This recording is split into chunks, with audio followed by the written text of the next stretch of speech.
soon. Moving along to our main feature, let's talk about some rom-coms, Max. We chose two films that we're big fans of. That I'm speaking for myself here, but I've seen both of them a billion times. Yes, Uh, me too. I So figured, and I hadn't even really thought of this when we were discussing it, but they both come from the same director, which is kind of funny. Uh, Rob Reiner is the director, and the films are The Princess Bride and When Harry Met Sally. Let's take this chronologically, shall we? And start with The Princess Bride. Do you want to tell? I mean, I gotta think that most people listening to this have seen it and know it fairly well, but tell us a little bit about the movie. sure. So The Princess Bride came out in 1987, and it stars Carrie Elways, and also stars Robin White, right? And basically, it starts off with a grandfather telling his grandson a story. The grandson played by Fred Savage, and the Right. grandfather is Columbo, Peter Peter Falk. Falk. Yeah. Yeah. And he's basically telling him the story, and his grandson couldn't really be all that impressed about it. He's just like, "Oh, I don't want. Is there kissing involved?" And he's running when they're gonna get to the action, because it starts off with a very warm-hearted story where this farmhand and his sort of like boss fall in love, because I guess Princess Buttercup, who is the leading female, is his boss in this case, and so they fall in love, and it's a lovely pairing. They have famous lines where they don't just say "I love you"; they say "as you wish," and so that way he's explaining that that's how he explains his love to Robin Wright's Princess Buttercup, and he ends up going away, and she is sort of trapped into a marriage of, well, convenience and of a power struggle, because this new ruler wants to marry her in order to unite the kingdoms, and she is still waiting for her love to return, Hmm. always thinking that he's going to come back. And it's just, for a movie called The Princess Bride, you would think even it plays on that joke, right? Because even hearing The Princess Bride, you're like, I don't want to watch or read this. This is gonna be a girly film, and it's funny because Fred Savage's young boy feels how you would feel when you hear that title, as from a man's point of view, right? But then you actually watch the movie and you're like, this is has a lot of adventure and really good writing and fantastic acting and all around just terrific film. And you warm up to it, and even though it's called The Princess Bride, you still love it anyways. It doesn't feel Uh, like a rom com at certain points, but it is. I mean, it's both very romantic and a comedy, but it's like so atypical for both of those sort of genres and what you normally come to expect from them, right?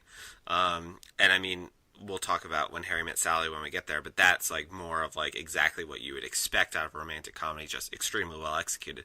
This is sort of a whole different thing altogether from the opening, which is a grandpa reading his young grandson a story in bed.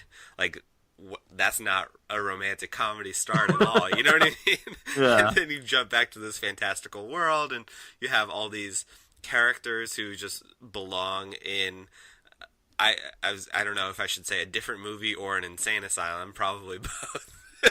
And they're just like kind of cogs in this big machine, which ultimately builds to like one of the more memorable movie romances probably of all time, which is super cool. It's just amazing the way that it all comes together in such like a surprising way, but at the same time like a really traditional way. But it's well done because there's so many kind of twists and turns and unexpected elements to this romantic story. and I think similar to When Harry Met Sally, when we get to that, this movie is infinitely quotable. Oh my Is god! I mean, I, I only use the line "as you wish," but there's plenty of lines that you can use from this movie that live far outside this movie and have been used in pop culture just because of how resonant they are.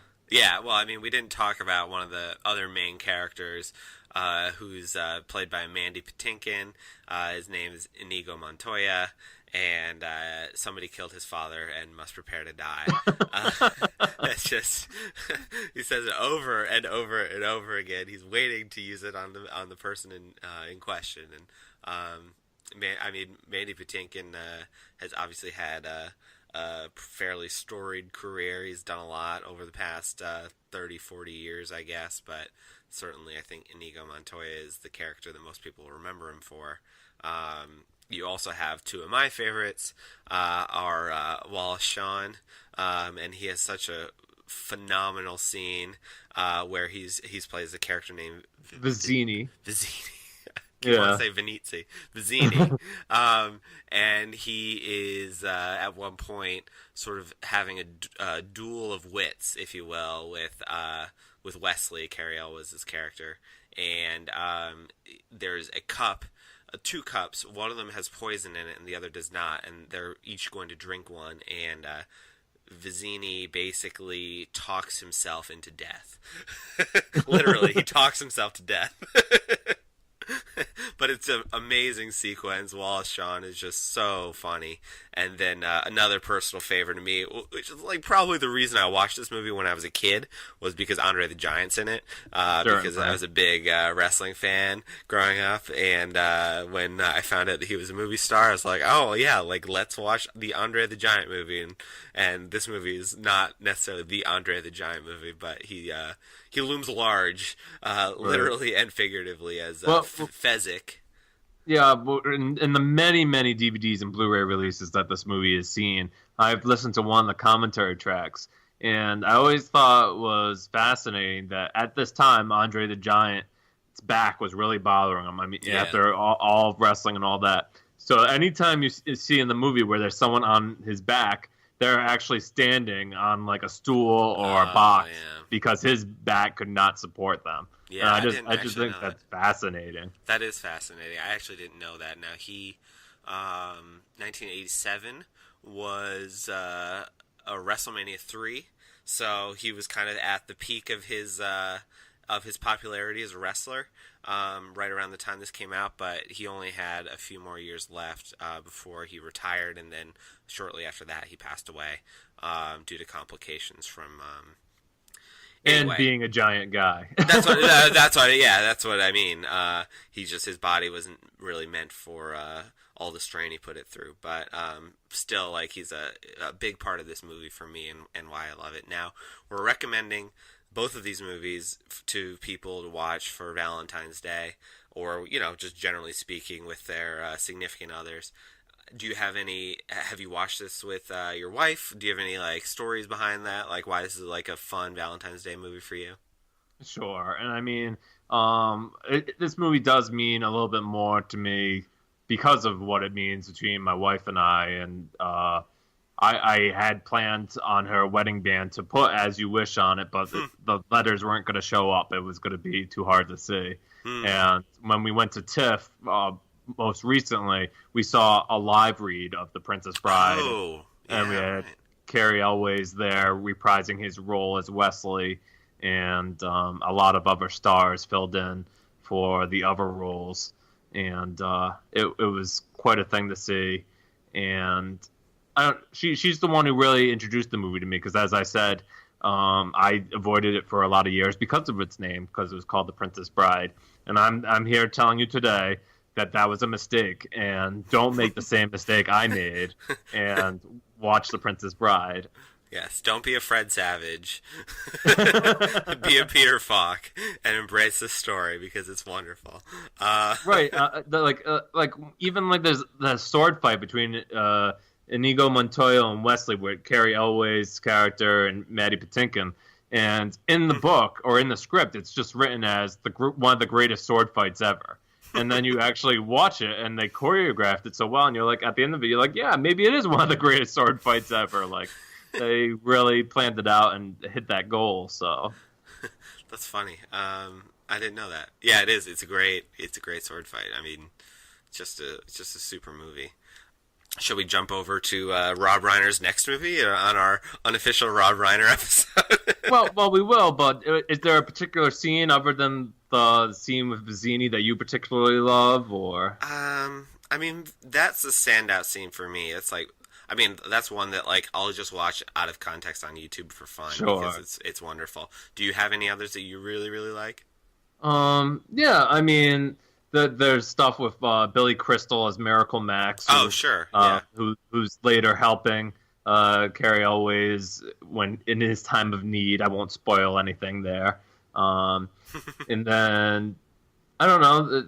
There's just plenty of stuff that, like the relationship between Andre the Giant's Fezzik and Mandy Patinkin's Inigo Montoya is it's a really close knit friendship, and that's a really enjoyable part of the film as well. For sure. Yeah. Now, how about we didn't mention the clergyman who's conducting the wedding? Yeah, Marriage. right. He's a fun character. I mean, just like lots of these wacky one-off characters who maybe have a scene or two, but they're like sort of burned into your brain after you see this movie because they've got really funny, just personality quirks and stuff like that, which is kind of what makes this movie really fun and special for me. Is the way that they develop characters in as few scenes as possible, right? Yeah, I mean, they're written so well, and you like when I was at the live reading, you don't realize like how few lines that some of these characters really have, but Yeah, then you right. see it and you're like they're there and they're gone, but they lived so far past the movie. That's Yeah. like even though they only maybe have 20 minutes in the film, it's like they're all part of it. You can't have the film without them. I would agree with that. I think it's also a movie that, like, when I think about it, I think like, oh, like The Princess Bride. Like, I don't know why, but I feel like the movie is really long. Like, I think in my head of like because there's like so much that happens and so much that I remember that like, oh, this must be like a 2.5 hour movie, but it's not. It's like pretty brisk, but there's like no fat because everything is memorable. Everything. I mean, serves a purpose. Like, not maybe not necessarily is necessary to tell the plot, but it serves a purpose in being like just super entertaining and fun.